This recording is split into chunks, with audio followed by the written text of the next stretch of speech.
Hello and welcome to Indus News live from Islamabad. I'm Govt and these are the headlines.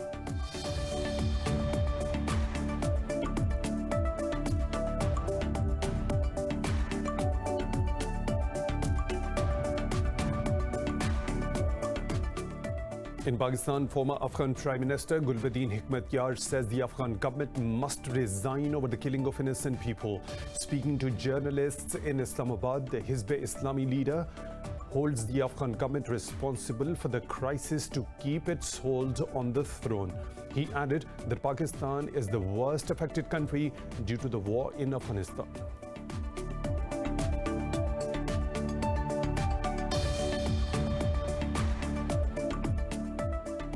Pakistan's Army Chief General Bajwa says any attempt to destabilize the country will be responded to with full force. He said this while presiding over a high-level army huddle at the general headquarters in Rawalpindi. The forum reviewed the recent surge in terrorist incidents in tribal districts and Balochistan and paid a glowing tribute to the martyrs.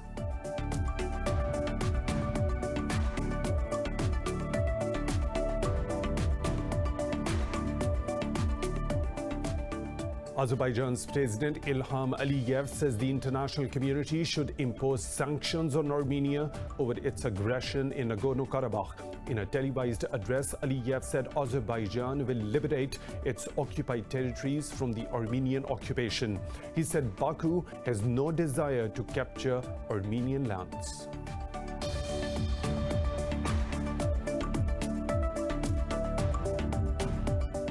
Sudan has transferred the compensation it had agreed to pay U.S. victims of militant attacks. The payment of $335 million is part of a deal with the United States to get Sudan removed from its terror list. The compensation relates to Al-Qaeda's bombing of the U.S. embassies in Africa in 1998.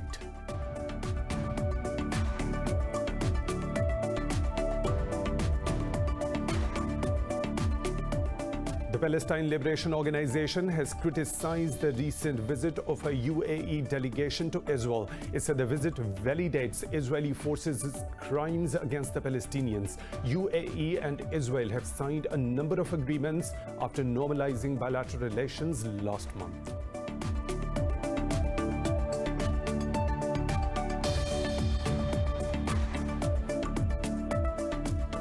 Argentina has become the fifth country to cross 1 million COVID-19 cases with over 26,000 deaths. India has recorded 587 deaths and nearly 47,000 new cases in a day as the caseload is approaching 7.6 million. In Pakistan, 14 people have lost their lives to the virus overnight, taking the toll to 6,673. The global COVID-19 deaths has exceeded 1.1 million, while over 40.3 million have contracted the virus so far.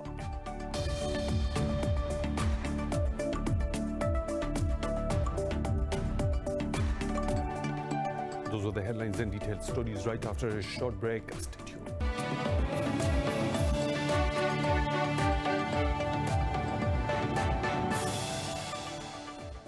Welcome back, and now for the news in detail. In Pakistan, former Afghan Prime Minister Bulletin HEKMATYAR says the Afghan government must resign over the killing of innocent women and children. Speaking to journalists in Islamabad, the Hizb-e-Islami leader held the Afghan government responsible for the crisis. More in this report. The veteran Afghan politician is in Pakistan on a 3-day visit amid Islamabad's push for peace in the war-torn country. He held separate meetings with Prime Minister Imran Khan, President Arif Alvi and Foreign Minister Shah Mahmood Qureshi. The Pakistani leadership assured the visiting dignitary of its complete support to the Afghan peace process. In his interaction with journalists, the veteran politician said Pakistan has largely bore the brunt of the protracted war in Afghanistan and took a leading role in initiating the peace process. But he said it came with a heavy price as the two countries fought a tough war against peace spoilers. To a question, he said India must adopt the same policy Islamabad has towards Afghanistan. This is the second high-level visit by an Afghan dignitary to Pakistan in recent weeks. Last month, Afghan peace chief negotiator Abdullah visited Pakistan in a bid to boost the political process. 10 civilians have been killed when their vehicles hit a roadside bomb in Afghanistan's central Maidan-Wardak province. The provincial governor's office said the vehicles were en route to Kabul when the incident took place in the Jalrez district. No group has claimed the responsibility for the attack. Meanwhile, the Defense Ministry said 25 Taliban fighters were killed in Helmand and Nimroz provinces. It said 9 others were injured in the counter-attack. The ministry added that 4 Taliban fighters were killed in airstrikes on Kota Ashro area of the Maidan-Wardak province.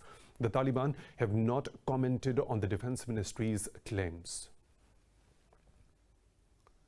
The United Kingdom has pledged $90 million in support for Afghan security forces for 2021. Britain's embassy in Kabul said the pledge was made at the Afghan National Army Trust Fund board plenary meeting in Brussels. In its statement, London strongly condemned the high level of Taliban violence in Afghanistan.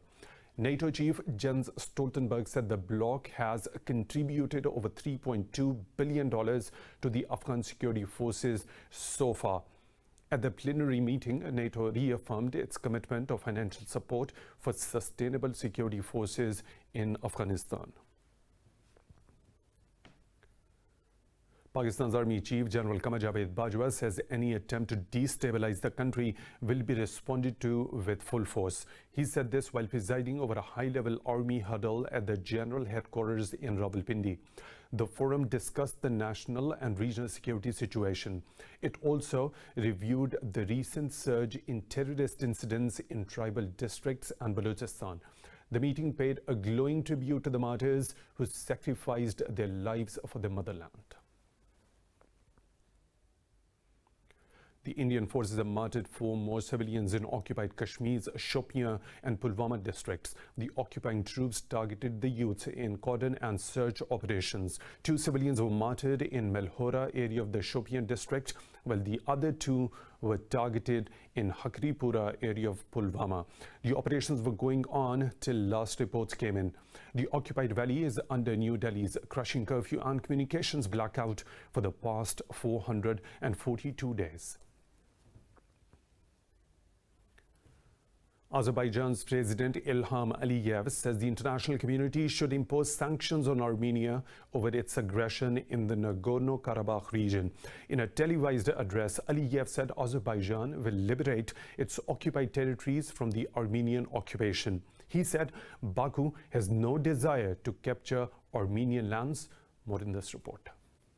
7th of September. The area is internationally recognized as part of Azerbaijan but claimed by ethnic Armenians. Azerbaijan says it has retaken several villages in the worst fighting since the 1990s, killing over 750 people. Mounting escalation prompted the world powers to wade into the crisis, urging both sides to exercise restraint. The Minsk group involving the United States, France and Russia is spearheading efforts to restore calm in the region. On Saturday, the 2 countries agreed to a Russia-brokered truce, but it could not take hold, with 2 sides accusing each other of ceasefire violations. Turkey and Pakistan have pledged their full support for Azerbaijan against the Armenian aggression. In a phone call with Azerbaijan's counterpart, Pakistan's Foreign Minister Shah Mahmood Qureshi called for a peaceful resolution of the conflict as per UN resolutions.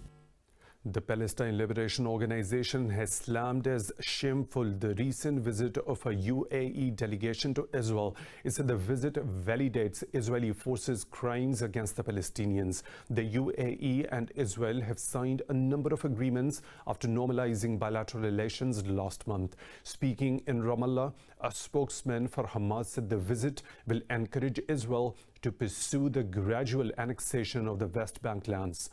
Israel has already approved over 2,000 settler homes in the West Bank.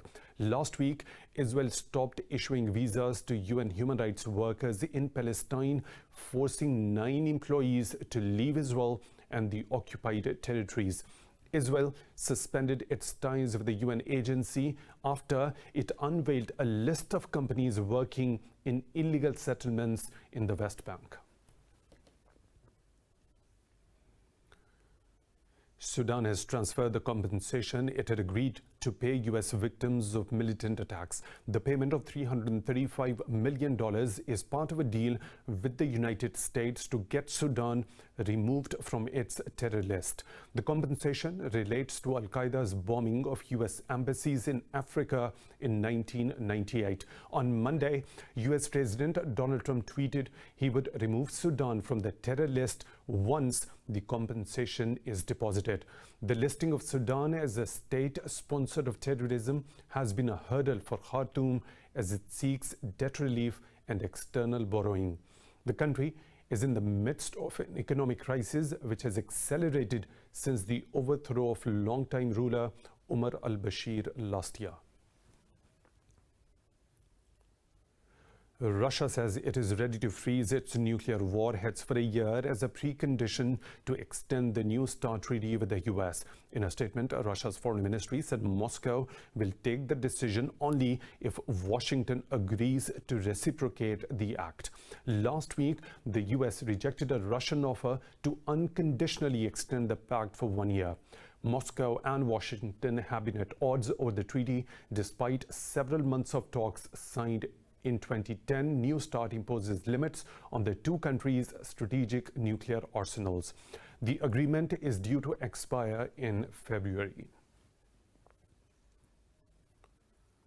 Russia has denied U.S. accusations that Moscow is targeting officials and large-scale global events through cyber attacks. The Russian embassy in Washington said the U.S. claims have nothing to do with the reality. Earlier, U.S. federal prosecutors have charged 6 Russian military intelligence officers accused of engaging in cyber attacks. The U.S. Justice Department said the attacks included operations that knocked Ukraine's energy grid offline. In an indictment, the department said Russian cyber attacks also interfered in France's presidential elections. Meanwhile, the UK said Russian hackers tried to disrupt this year's Olympic Games, postponed due to COVID-19. Japan condemned these cyber attacks and said it would emphasize cyber security around the Games. Early voting has kicked off in the U.S. state of Florida with barely 2 weeks remaining in the presidential election. A record 30 million Americans have already cast their ballots nationwide. More in this report. The battleground state of Florida can decide the fate of November 3rd presidential election. People surveys show Democratic candidate Joe Biden has a lead of 2% over President Donald Trump. In wake of the continuous crosstalk in the last presidential debate between the two contenders, the Commission on Presidential Debates has decided to mute the mic of the candidate who speaks out of turn under debate rules. Meanwhile, President Trump headed to the battleground state of Arizona to campaign amid signs that Democrats are leading the surge in early voting. And this is such an important state. If we win this state, we win it all. This is such an important state. And I happen to love this state. President Trump also criticized his rival Joe Biden while speaking to the reporters. He is a criminal. He's a criminal. He got caught, read his laptop, and you know who's a criminal? You're a criminal for not reporting it. You are a criminal for not reporting it. Let me tell you something. Joe Biden is a criminal, and he's been a criminal for a long time, and you're a criminal in the media for not reporting it. Meanwhile, the U.S. Supreme Court has declined Republicans' request to not extend the deadline for mail-in absentee ballots in Pennsylvania. More stories to follow right after a short break. Stay tuned.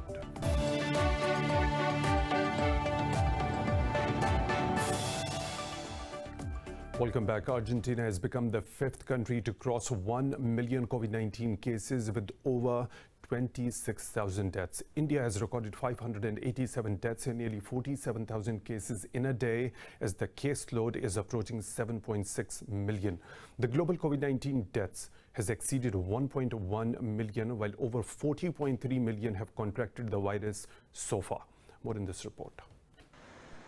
As the second wave of the coronavirus surges, governments are finding it increasingly tough to reinforce restrictive measures. The US, India, and Brazil are still the most wrecked countries by the pandemic, as it continues to weaken their economy. Latin America is the worst-hit region by COVID-19's economic and social fallout. Rising hospitalizations in Mexico are forcing the government to mull fresh restrictions despite economic woes, while Argentina is the smallest nation by far to reach the grim milestone of 1 million cases. 6,267 people have died from coronavirus in Argentina, with a mortality rate of 2.7% and a specific coronavirus mortality rate of 579 people per million inhabitants. The situation in Europe is worsening by the day as countries continue to ramp up further restrictions and curfews. Ireland has announced some of Europe's toughest constraints as infections climb again. Hospitals in Spain's capital, Madrid, struggle as the disease-related hospitalizations surge in the country. The World Health Organization has warned the next few months will be difficult, especially for Europe. As the Northern Hemisphere enters winter, we're seeing cases accelerate, particularly in Europe and North America. As cases go up, the number of people needing beds in hospitals and intensive care also increases. Nurses and doctors have a much better understanding of how best to treat people with the virus than they did in the early days of the pandemic. Meanwhile, South Korea's new cases remained under 100 for the 5th consecutive day. However, health authorities remain vigilant over cluster infections at risk-prone facilities such as hospitals. In Pakistan, COVID-19 has claimed 14 more lives overnight, pushing the death toll to 6,673. The health ministry says 625 people tested positive for the virus in the past 24 hours. The ministry said there are over 9,400 active coronavirus cases in the country. It said out of over 324,000 countrywide cases, more than 307,000 have recovered so far. The ministry said over 142,000 cases have been detected in the Sindh province. In the capital, Islamabad, some 18,000 cases were recorded, while Punjab has reported more than 101,000 cases. The UN says Libya's warring sides have resumed military talks in Geneva aimed at ending the country's civil war. The meeting marks the 4th round of talks involving the Joint Military Commission under the auspices of the UN mission. UN organizers say the round is expected to run through Saturday. They hope the two sides will reach a solution to all the outstanding issues. Monday's meeting made up the security aspect of the three-track talks, also involving political and economic discussions. The Geneva-based military talks came ahead of an upcoming political forum in Tunisia in November. Last month, the two sides reached the agreements to exchange prisoners and open up air and land transit across the country. In Nigeria, a state of emergency has been imposed in Lagos to prevent protests sparked by police violence. In a tweet, the city's governor said authorities will not allow anarchy in the streets. At least 15 people have been killed since protests against police brutality erupted in the country this month. Anger over abuses with a special anti-robbery squad forced the government to scrap the unit. But protests have continued and snowballed into calls for sweeping changes in the West African country. In Colombia, thousands of indigenous people took to the Bogota streets to demand an end to violence against socialist leaders and mass killings. The indigenous people are protesting the government's economic and social policies. President Ivan Duque dispatched a delegation of ministers and other high-level officials to hold talks with indigenous groups. But the leaders declined to meet them, insisting they will only hold talks with the president. The protesters called for policies to guarantee the well-being of Colombians and indigenous people. The EU has extended sanctions against ISIS and Al-Qaeda and their members until 31st of October 2021. In a statement, the EU Council said the decision was taken in light of the ongoing terrorist threat. Sanctions consist of a travel ban to the European Union and an asset freeze for individuals. In addition, EU persons and entities are forbidden from making funds and economic resources available to those listed. The list includes 5 people, 2 Algerians and 3 French nationals. The bloc has been imposing curbs on ISIS and Al-Qaeda, as well as organizations associated with them since 2016. The EU says its sanctions regime is independent but complementary to the United Nations sanctions. In Vietnam, the death toll from floods and landslides triggered by heavy rains has risen to 105. Vietnamese authorities said dozens are still missing as the country braces for another spell of rain from Sodal storm. Vietnam's Met Authority says Storm Sodal will make landfall in 4 days. Disaster management officials say the floods destroyed nearly 7,000 hectares of crops and killed 700,000 farm animals. Last week, the landslides killed 35 rescue officials and military personnel in 2 separate accidents at a hydropower plant. The rescue work is still underway for 15 missing workers at a hydropower plant. In the U.S. state of Colorado, thousands of firefighters are struggling to control the state's largest wildfire on record. The blaze grew markedly during the last few days, with smoke drifting over the drought-stricken state. The sheriff's office says new fires continue to erupt. A blaze burned some 8,800 acres and razed at least 26 homes. The latest figures from the U.S. Drought Monitor show the entire state of Colorado is at some level of drought. Officials say this is contributing to the wildfires in the area. The Cameron Peak Fire has so far scorched over 203,000 acres in the Arapaho and Roosevelt National Forests. With more than 50 structures destroyed, another 50,000 are threatened, and almost 13,000 people have been evacuated. A blanket of smog engulfed the Indian capital as air quality dipped, causing breathing difficulties to the residents. The U.S. Embassy in New Delhi showed the air quality index at unhealthy category, with the reading at 184. A level of 50 or less is considered safe. People said they could feel the change in the air quality as it was making them feel suffocated. After months of relatively clean air because of a lockdown imposed to fight the coronavirus, pollution levels have spiked to their worst in 2 years for October. An 80-year-old retired British Army major is raising money for a hospice by rowing a handmade boat. Details in this report. Michael Stanley, also known as Major Mick, is attempting to row 100 miles in a boat he built from corrugated iron. He wants to collect funds following in the footsteps of record-breaking fundraiser Captain Tom Moore. The 100-year-old captain raised nearly $43 million by walking 100 laps in his garden. The idea came from India. The children on the rivers there have similar sort of boats made out of corrugated iron, and it was an idea that I had in my mind when the lockdown came, and so yes, I thought I'll buy 2 sheets of corrugated iron and hopefully make it float like a boat. Stanley started rowing the boat, which he has named Titanic, along the Chichester Canal in West Sussex, southern England last month. He's worked out the boat travels around 2 miles an hour by completing a 3-mile trip in around 90 minutes. Well, I'm doing it for St Wilfrid's Hospice. They've been here for 30 years and have served a large community around Chichester for all those years. And I'm very keen that we should support them so that they don't, they're not threatened to closure, because the hospice requires something like $7.7 million a year. Major Mick has already raised over $15,000. Archaeologists have found a figure of a giant cat etched into a hillside in southern Peru. Researchers say the figure was drawn by piling up rocks.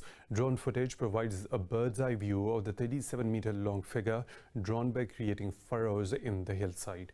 The archaeologists restored the lines to their former glory after 2,000 years of erosion had left them hidden from view. Nazca lines were declared a UNESCO World Heritage Site in 1994. La figura estaba en proceso de desaparecer. The figure was in the process of disappearing due to the fact that it is on a hillside and is more than 2,000 years old. And the erosion had been very strong, so this has basically allowed it to remain hidden for many years. We hadn't been able to see it during all this time.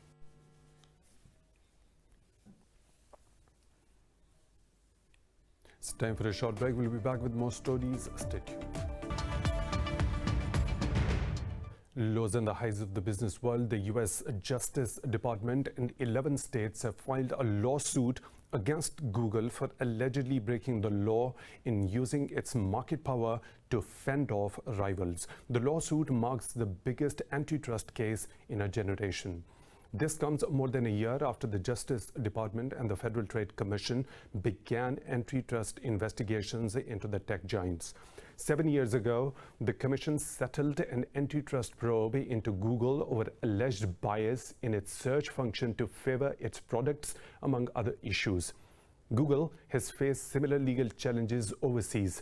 The European Union had fined Google over $9 billion in the past 3 years for stopping websites from using its rivals to find advertisers. Responding, Google has called the lawsuit deeply flawed. OPEC and allies have pledged action to support the oil market. This comes amid mounting concerns over a second wave of COVID-19 pandemic. The group said worries of a second wave will hobble demand. It said an earlier plan to raise output from the next year will further depress prices. OPEC's biggest member, Saudi Arabia, said no one should doubt the group's commitment to providing support, while media reports claim a planned output increase from January could be reversed if necessary. OPEC and its allies, including Russia, have curbed output since January 2017 to try to support prices and reduce inventories. Stocks in the U.S. have gained as a deadline for a new fiscal stimulus deal from Washington approached. All the three major Wall Street indices are trading higher. The Dow Jones Industrial Average is trading higher by about 0.2%. The S&P 500 is also trading higher by over 0.5%, and the Nasdaq Composite is trading marginally higher. Meanwhile, oil prices slipped for a fourth straight day on worries the resurgence of virus cases globally is stifling a recovery in fuel demand.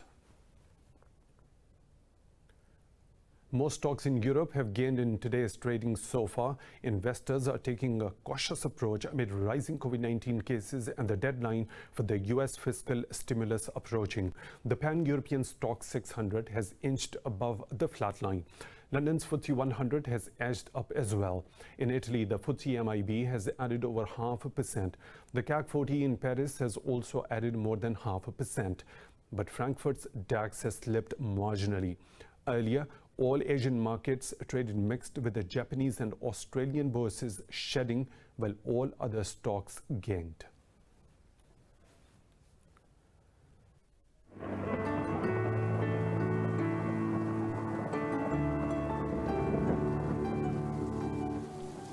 And now the weather situation from around the globe.